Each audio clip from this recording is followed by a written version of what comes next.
Bem-vindos ao Therapcast Ser Divino Ser. Eu sou Adriana Ragazzini e no episódio de hoje falaremos sobre como superar medos e inseguranças para alcançar equilíbrio e liberdade emocional. Como já dito no episódio 2, todos nós carregamos medos, inseguranças e padrões internos que acabam nos limitando. Eles são como correntes invisíveis que nos prendem, nos impedindo de avançar e alcançar o nosso potencial máximo. Mas de onde vêm esses medos e inseguranças? E mais importante, como superá-los? Bom, como já dito no episódio 2, nossas limitações internas são construídas ao longo da nossa vida, muitas vezes na infância e reforçadas por experiências negativas, por comparações, críticas. Por exemplo, o medo de brigar pode ser por causa de uma experiência traumática na escola. Insegurança em relacionamentos pode ser devido a rejeições passadas. Mas, como diz Carl Jung, até você tornar o inconsciente consciente, ele dirigirá a sua vida e você o chamará de destino. Assista o episódio 2 para entender melhor. Aqui vamos focar na superação. O processo de superação pessoal começa com a auto-observação. A transformação pessoal começa com a auto-observação, uma habilidade poderosa que nos permite enxergar os nossos padrões internos e, assim, compreender a origem de nossos medos e inseguranças. Observar-se sem julgamento cria espaço para a transformação consciente. Eckhart Tolle, em seu livro O Poder do Agora, destaca que a autoobservação envolve tornar-se um observador imparcial dos próprios pensamentos e emoções. Ao se observar sem se identificar com o fluxo mental, você cria uma distância entre o eu verdadeiro e o eu cotidiano. Ele afirma: quando você se torna um observador, a transformação começa porque você deixa de ser controlado pelo pensamento automático. Na mesma linha, Joe Dispenza explica que, ao observar nossos pensamentos repetitivos e comportamentos habituais, começamos a desprogramar as reações automáticas do cérebro. A autoobservação consciente muda os circuitos neurais e abre espaço para novas possibilidades. Segundo ele, você só pode mudar o que você está consciente. A autoconsciência é o primeiro passo para reprogramar a mente subconsciente. Mas o que a física quântica fala? Na física quântica, o ato de observar influencia no comportamento das partículas. Da mesma forma, na vida, ao observar nossos pensamentos e emoções, mudamos a maneira como interagimos com a realidade. Quando assumimos o papel de observador consciente, nossas experiências deixam de ser automáticas e tornam-se intencionais. Um exercício prático. Durante o dia, pare por alguns momentos e observe seus pensamentos. Ao incorporar uma autoobservação consciente em sua rotina, você não apenas identifica os padrões limitantes, mas também começa a moldar uma nova realidade, alinhado com a sua verdadeira essência. Na jornada Ser Divino Ser, todos os dias você tem acesso a um diário de bordo onde começa a conhecer e identificar seus pensamentos, gatilhos, crenças e emoções limitantes, bem como seus medos e inseguranças. Lá você se torna o observador da sua mente e co-criador da sua realidade. Vamos falar um pouquinho mais sobre o medo, para ressignificá-lo. O medo e a insegurança são duas emoções mais poderosas que governam o nosso comportamento. Como já dito, eles surgem frequentemente de experiências passadas que nos marcaram, como a crítica, um julgamento ou até uma exclusão. Esses sentimentos, embora naturais, podem se tornar limitantes quando nos impedem de agir ou de viver plenamente. Vamos falar sobre o medo como produto do passado. Muitas vezes, os medos que carregamos não são reais, mas sim interpretações que a nossa mente faz com base nas experiências anteriores. Se, por exemplo, alguém teve uma experiência de fracasso na infância, o medo de fracasso pode ser internalizado como uma crença de que não somos capazes, mas isso nos limita e nos desconecta da nossa verdadeira essência. Ressignificar o medo, dar um novo significado para ele, permitindo que ele deixe de ser um obstáculo e torne-se uma oportunidade de crescimento, é o primeiro passo. Para isso, é necessário primeiro considerar a origem do medo e depois substituí-lo por uma nova perspectiva. Por exemplo, o medo de falar em público. Imagine uma situação em que você tem um medo paralisante de falar em público.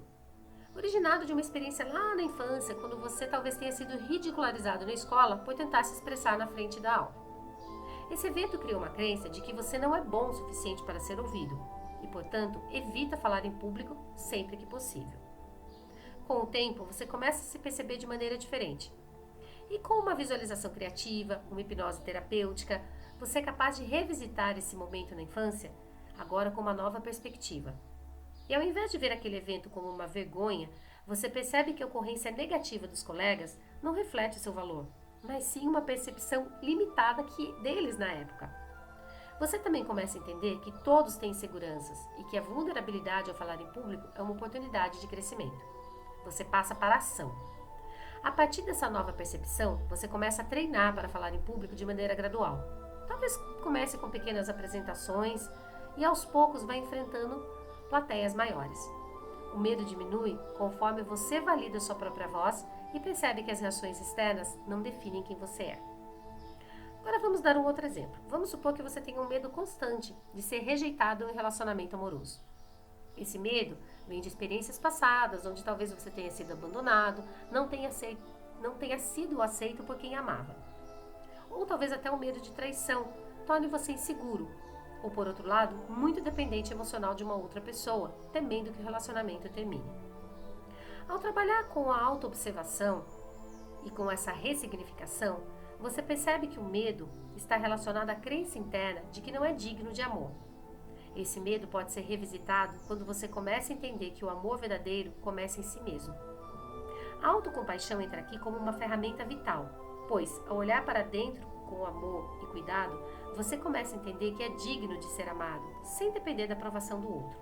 Então você entra em ação, e em vez de buscar constantemente a validação do parceiro, você começa a se concentrar em cultivar uma relação saudável com você mesmo, praticando a autoaceitação.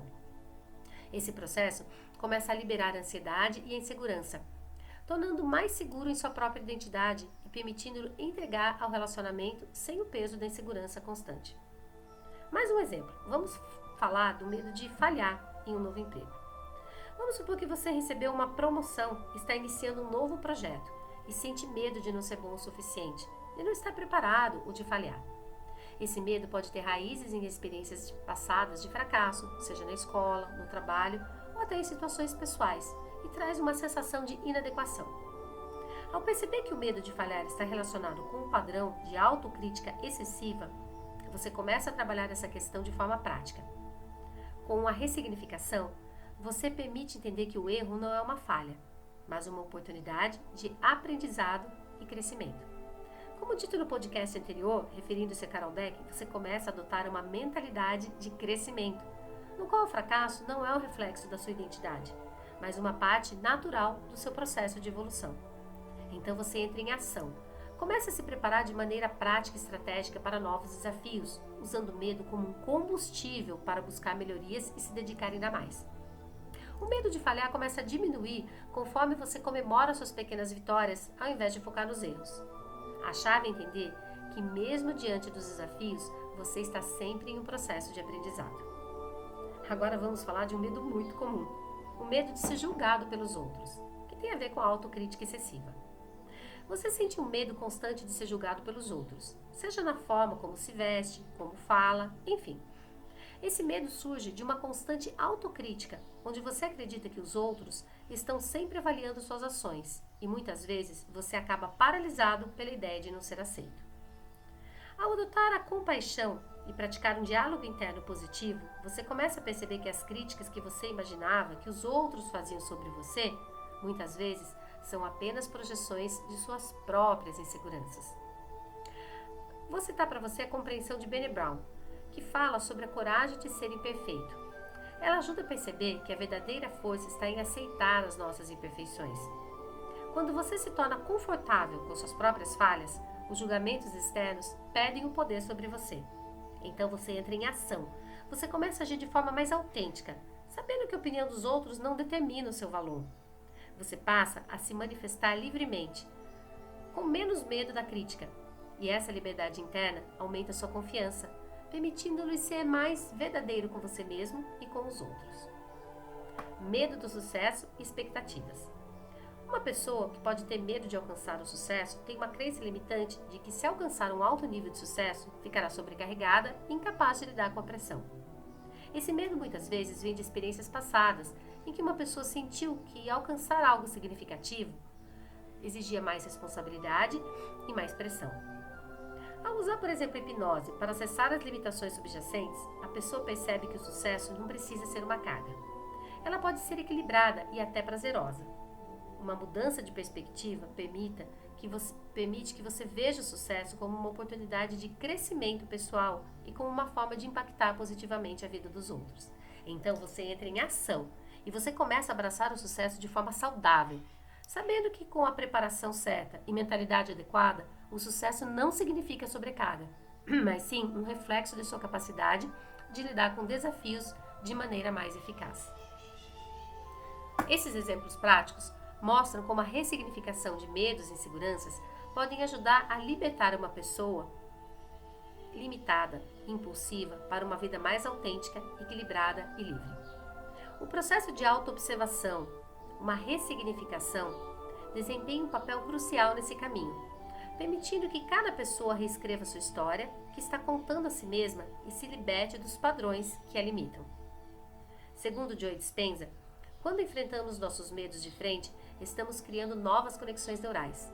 O medo ativa as áreas do cérebro associadas à defesa e à fuga. Mas, ao praticarmos esse enfrentamento, essa ressignificação, esse novo diálogo interno, estamos literalmente reconfigurando nossa resposta emocional e fortalecendo nosso sistema nervoso. Isso é possível porque o cérebro é neuroplástico e capaz de criar novas trilhas neurais que refletem uma nova resposta diante de situações desafiadoras. Gabor Maté, especialista em trauma, como já citado várias vezes no podcast, e sua relação com o corpo, ele afirma que o medo muitas vezes é uma resposta de traumas não resolvidos.